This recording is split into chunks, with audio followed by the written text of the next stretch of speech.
I'm really excited to be here, but I'm really gutted, I'm not gonna lie, because it is so cold and so rainy. I kind of knew it was gonna be, but I was really holding out for some sun because that's when it's like the most beautiful here, and the water's still blue. Like I saw a picture, like I saw it earlier and I took a picture and the water's literally like turquoise, so that's still good, but it's so cloudy. I'll show you I'm in my hotel room now, my hostel room, and I'll show you the view. Look at this. I don't know how this works. This is literally outside and it smells, it's raining so much, it smells like bonfires in Interlaken right now. I don't know if someone's having a bonfire, but it's so autumnal and so lovely, and I'm going to remember it. I thought there was a kitchen, Booking.com said there was a kitchen and there isn't, which is really frustrating because I don't know what I'm going to eat because I've not picked anything up. There's a microwave and he said if you want hot water we can get you some from a bar, so I was going to cook some pasta in stock, but I might just have to have stock and then eat some snacks. So I've claimed this one, and there's also a heater in here which is really nice right now. It's very dark, isn't it? And then there's a chair here. This looks a bit like horror filmy if you yeah, this is a bit of a horror film, but I've just put all my things in it to dry because everything is drenched. And then there's 8 other beds, the door's over there, that's where the balcony is, and then the bathroom is in here, which is nice. And then there's some sinks, there's me looking like a drowned rat, don't know what this is, shampoo, and then what's this? Oh, the toilet, that makes sense. So that's my hostel room. My hostel lied about having a kitchen. The lighting's so dim in here. So we've got some broth in a mug and some leftover focaccia. This is literally like a horror film. Creepy as. And much less scary the next morning. This is the beautiful view from my balcony. I'd actually swapped rooms after I'd eaten because a guy came into the hostel room. It was just me and him, and I felt a bit uncomfortable around him. He just kept asking if I wanted wine and stuff, so I moved, but I ended up with this room all to myself and this balcony all to myself as well, so win-win. I headed out into Interlaken and got the ferry to Giesbach Falls. This was a wonderful experience by myself. It was so peaceful and grounding. And look at the water, come on. It was freezing though, actually, I'm not gonna lie.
I came back from Keysback Falls. I got back to my hostel at about 4:30.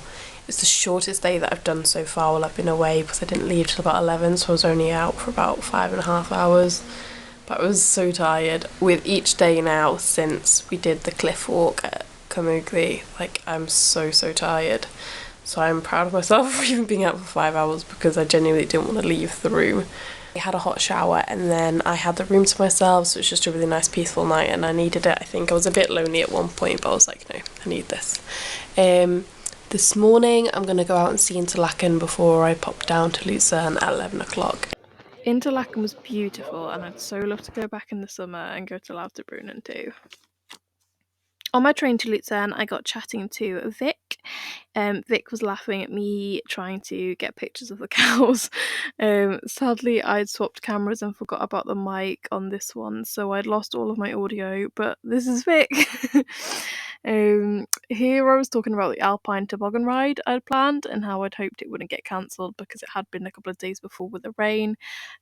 Cross fingers, touch wood.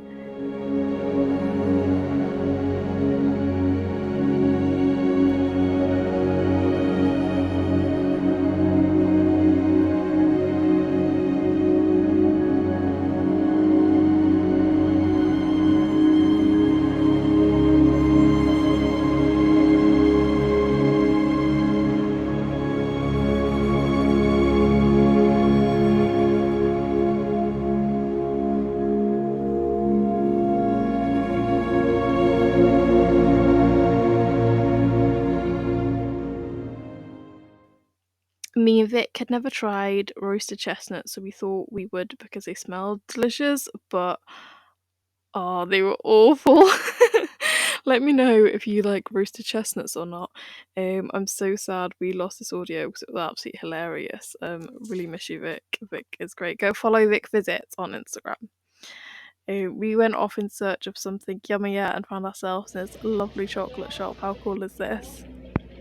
Before I left Vic and headed for my toboggan run because it said it was still running. I had to get my bus to Criens, which was where my hostel was anyway, and then walk to the gondola station and then get the gondola cable car to Fragmenteg up Mount Pilatus. I am terrified of cable cars. This was so funny. I basically sang the whole time to keep calm, and I just wouldn't move an inch. And then when I got to the top, it still said it was running. There was a sign that said it was still running. And 1 minute before I got to the toboggan run, they closed it. I was gutted. Partly because the cable car wasn't cheap either, it was so expensive. And because it was scary, so I was like, oh, I'm going to have to do this again. I've kind of done it for nothing. But Fragmenteg was beautiful, so you win some, you lose some. I'll just have to go back to Lucerne and do this all again.